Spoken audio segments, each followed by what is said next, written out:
लोग कितने हैं जिन्होंने वेद के पन्ने पढ़े, क्या सही में हम सनातन आवरण से हैं जुड़े?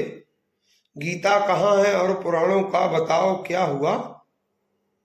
इतिहास में अंकित प्रमाणों का बताओ क्या हुआ? हमने गीता से, रामायण से, अपने जो भी धर्म ग्रंथ हैं उनसे क्या सीखा? चलो उदाहरण के लिए बताते हैं। श्रीमद् भागवत गीता के 4 अध्याय के 34वें श्लोक में स्पष्ट लिखा है, तद्विद्धि प्राणपातेन पर प्रश्नेन सेवया, कि तू तत्वदर्शी महात्माओं की शरण में जा।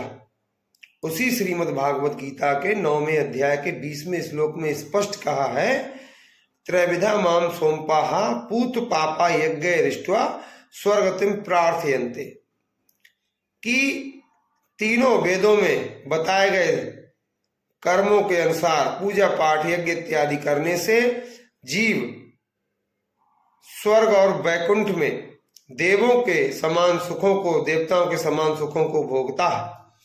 और उसी के 21वें श्लोक में, 9वें अध्याय के 21वें श्लोक में बताया गया, तेताम भुगत्वा स्वर्गलोके विशालम क्षीणो पुण्य मृत्युलोके विशांति, कि शुभ कर्मों का फल भोगने के लिए जीवात्मा को विशाल स्वर्गलोक में भेज दिया जाता है और पुण्य क्षीण होते ही पुनः मृत्युलोक में उसको भेज दिया जाता है। अब बात यह है कि अगर स्वर्ग में जाने के बाद भी हमारी जीवात्मा को मुक्ति और मोक्ष नहीं मिला तो फिर इसका कल्याण कब होगा? तभी तो पहले ही बता दिया कि तत्वदर्शी महात्माओं की शरण में जा। लेकिन आजकल हम लोग तत्वदर्शी महात्माओं की शरण में न जाकर अपनी सुविधा के अनुसार महात्मा और गुरु ढूंढते हैं, जो हमारी किसी भी गलत आदत को छुड़वाने को न बोले, हमको मांस भी खाने दें, मदिरा भी पीने दें, व्यभिचार भी करने दें।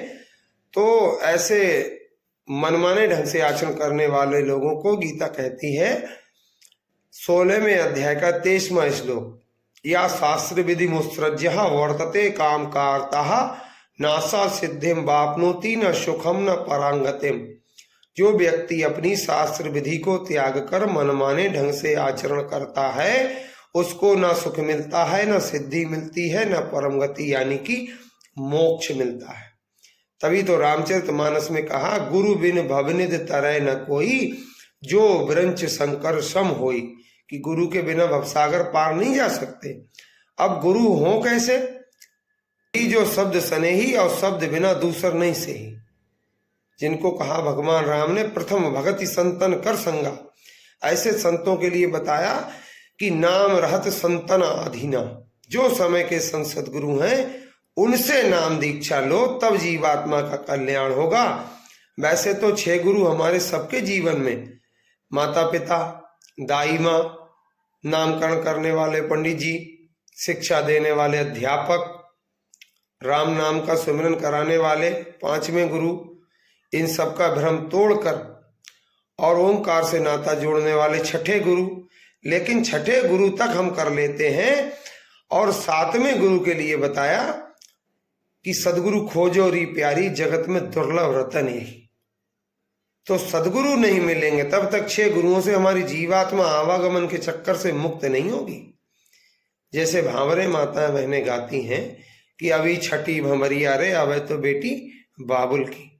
जब तक छठी भांवर पड़ती है तब तक बेटी बाबुल की ही रहती है। मतलब इसी लोक में जीवात्मा रहेगी 6ठे गुरुओं तक जब तक हम करेंगे। जब 7वें गुरु से नाम दीक्षा लेकर, जिसको 7वें गुरु को बताया महापुरुषों ने, 7वां गुरु सत शब्द लखावा, जहां का जीव वहां पहुंचावा। तो 7वें गुरु जब मिलेंगे सदगुरु, जिनको कहा कबीर साहब ने, 5 नाम का सुमिरन करे कहे कबीर वो भव से तरे।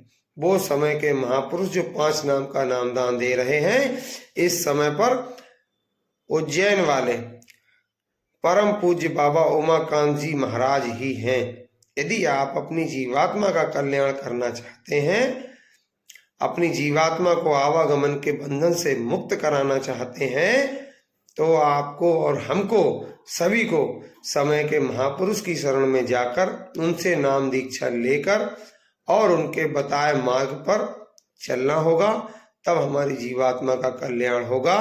वरना आप ये देखो, शास्त्र विधि में से सुनकर पढ़कर हम लोगों को आना इधर ही पड़ेगा, और इधर नहीं आएंगे तो शास्त्र विधि कोई भी मतलब पूजा पाठ का और शास्त्रों को पढ़ने का हमारा कोई लाभ नहीं है। जैसे आपके लिए घर से सामग्री का पर्चा आए, आप उसको बार बार पढ़ के जेब में रखते रहो, सामग्री घर नहीं पहुंचेगी। सामग्री घर पहुंचाने के लिए आपको खरीद कर ले जाना होगा, तभी पहुंचेगी। इसी तरह जब तक हम शास्त्रों को पढ़ते रहेंगे और उन पर अमल नहीं करेंगे, कोई लाभ नहीं होना है। शास्त्रों को पढ़ें, उन बातों का अनुसरण करें जिसको पितामह भीष्म ने कहा था धर्मराज युधिष्ठिर से, श्रुत्वा धर्म सर्वस्वम श्रुत्वा चैवावधारताम आत्मना प्रतिकूले निप्रेसाम न समाचरेत, कि धर्म के सार को सुनो, सुनकर उसको ग्रहण करो। जो व्यवहार खुद को पसंद ना हो वह दूसरे के साथ मत करो। तो धर्म के सार को पढ़कर सुनकर हमको उसे ग्रहण करना होगा, उसका अनुसरण करना होगा। अनुसरण जब करेंगे तो महापुरुषों की शरण में आना होगा, आज नहीं तो निश्चय कल। जय गुरुदेव।